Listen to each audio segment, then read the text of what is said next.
Turtle Nerds, welcome back to another video. In today's video, what we're going to be doing is setting up a DIY and making like a super cheap, super easy, super like stupid little filter for this little like 20 some odd gallon concrete mixing tub that I have 5 juvenile ornate diamondback terrapins in. Because their filter that was originally up there, I moved into this little tub, and then the filter for this tub, I moved into a different enclosure, and then the spotted turtles I gave a filter. Anyway, I'm out of filter. They're really expensive for whatever reason right now. I went to a couple pet stores, even like online. They're really stupidly expensive. So I'm going to show you how to build your own, because we don't need all that fancy, the most expensive. We'll talk about it in a minute. So first, let's talk about what a filter is and why the heck we need one in our turtle tanks. Basically, a filter, as its name suggests, it filters the water. It cleans the water and makes sure that everything, like down here, is nice and crystal clear, and there's not really a lot of particulate matter floating around in your water. It also ensures that your water quality is high, meaning that there's not a lot of ammonia or nitrates, which can be very toxic and harmful to fish, and then as well as turtles in some higher amounts. Even though turtles are less sensitive to it, like it will still affect them, especially these two little spotted turtles here. Spotted turtles definitely require good water quality, and terrapins do as well. So my filtration needs to be on point. Now, I had some concentric diamondback terrapins down there, but I sent them all off to their new homes. I posted them on my Patreon. If you guys click the link right up over here, I will post baby turtles when I have them available for sale. So I posted those on there, but now they're all gone. But as you can see, I did not have a filter on this enclosure, and that's because they were babies. They didn't produce a lot of waste per water volume. Like, this is a lot of water volume compared to the amount of waste that they produce. So I would just change out all of the water every couple days. To delay having to do all your freaking water changes, you put a filter on the aquarium or tank or tub or whatever the heck you got your turtles in. So there's a bunch of different types of filters. There's a bunch of different like kinds and whatnot. There's hang-on backs, there's canisters, but I really like, for smaller turtles, I like the internal ones just because they don't splash, they don't make a mess. That one doesn't count, but I have one in here that's just, you know, just an internal thing just to clean up, but I still have to keep really on top of my water changes because turtles are very, very dirty and messy eaters. They produce a lot of waste. So like I said, your filtration, you gotta be on top of things. I changed these guys' water yesterday, and you can see there's a film already on the surface. There's a bunch of particulate matter down there, and I didn't even feed these guys in their enclosure today. And that's the just like mess that they make just from existing. So clearly they need some amped up filtration. As I stated in yesterday or a couple days ago's video,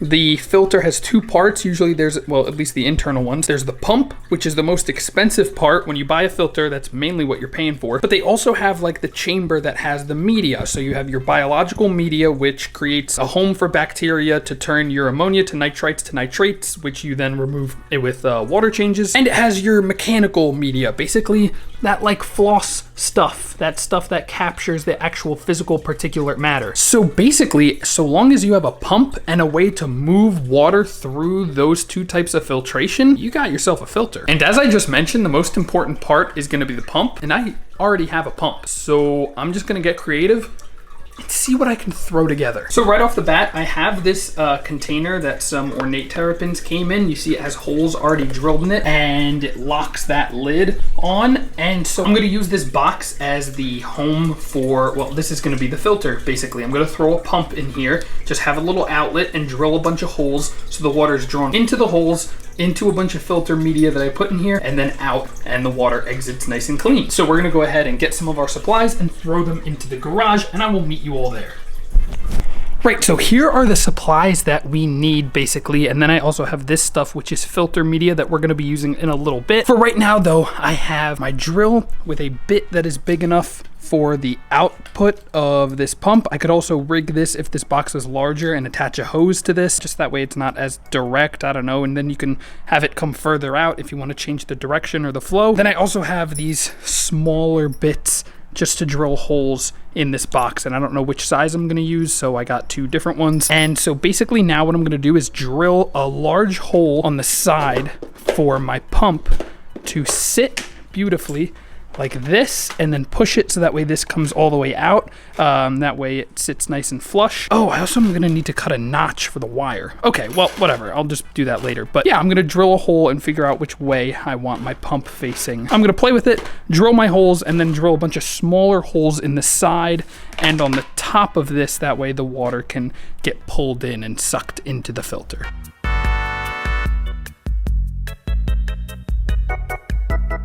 Okay, so all of my holes are drilled. I drilled a bunch in there, a bunch on this side. I wanted to do the opposite side from where the intake of the water was going to be. That way it's forced, all the water's forced through the media. And I noticed that after I drilled all these, whoops. So I don't know how many holes I need for the volume of water it is, so I'm just winging it. I have a bunch of holes on this side. I don't know, we'll see if that's enough. And then I snipped myself a little spot for the wire to come through. Now I'm just gonna stuff it with media that I have right over there, and then I'll explain what goes where and why and how once it's filled. Watch this. Ah, there we go. And now this thing is complete. So we got all our holes over here. Then on this is quilt batting. This is this stuff that I got from Walmart for all of like $5. And then also underneath of it is, you just want to make sure it's 100% polyester. I don't know, this is the kind that I use. It works. It says it somewhere. I remember I was doing my research in the Walmart. It's like 10 bucks for the both of those. And so I put my little batting on top just so that way it covers everything, makes it look a little better. Here I have this stuff, this filter material stuff. And then in this little bag, I have these little bio balls, they're called. Just they have a lot of surface area for bacteria to build up on.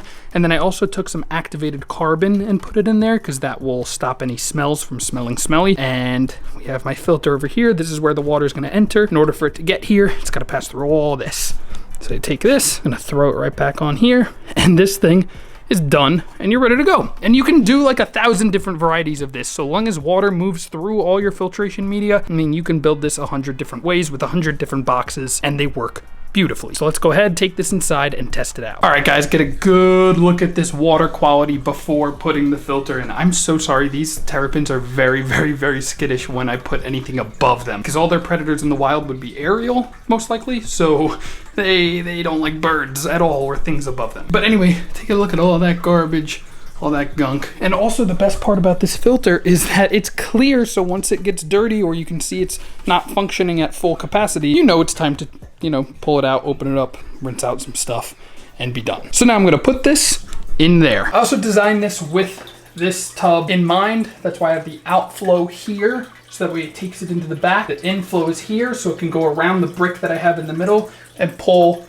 water into here. And then that's why I put the cord over here, because I knew that the outlet is directly over on the left side. Anyway, move, scooch, friends. Does she float? It might float a little. All right, well, listen, guys, I'm not perfect. Let's go ahead and plug this in. Oh, that's a pretty darn strong pump. All right, so we're looking at, you know, learning curves. Okay, see that one like freaking out there? I don't want them to have the ability to get potentially stuck behind that tub. So I'm gonna need to work to maybe put a brick on top of this, perhaps this brick right here, and double it as a basking area. How smart am I? Oh my goodness, oh my goodness. That's a pretty darn good idea. And then I can just move the lamp over to here, and then we have a basking area. Also, that pump is really strong. So I don't know, I'm gonna let this run for a little bit and just sort of see what the heck happens. I definitely wanna take some of the plants and put them over here for these guys. But I wanted to give you guys my general and initial reactions as to, because there's always some type of problem solving that you have to do with DIY projects like this. I was so worried that the flow would be too much. Look at those little dudes. They're just vibing in the current. They could not care less because these guys are such strong swimmers. It seems to me that they don't really care that the current is like that strong. And if anything, I'll just like take another rock and put it right in front of the output, and that should like spread out the water. And yeah, so check it out. We can already see that the filter is getting, you know, a little dirty. It's getting some stuff in it, and that's why I was saying it's really cool that you can tell when the filter needs to be cleaned, because you can see when it starts to get dirty, rather than something like this down here, which you can't really see in. Of course, that looks better, but this you can like tell when you gotta clean it out. So I would say this is pretty good success. We can see compared to before, there was a bunch of particulate matter and garbage at the bottom of this tub. Now there's like nothing, and the surface doesn't have like that film that it had before because it's all sucked up and that protein is in the filter now. So I would say this thing is working pretty well, and depending on how big, like I could scale this thing up 4 times and use it in like a 40, 50, 75 gallon tank, whatever it may be. I mean, shoot, I could get a 30-gallon drum and use one of these in the pond. I don't know. The point of this video was just to show you guys how easy this stuff could be. I hope you guys learned something, and maybe you can use that type of design for your guys' turtles or aquariums, fish tanks, whatever you have. Thank you guys so much for watching, and I'll see y'all in the next one.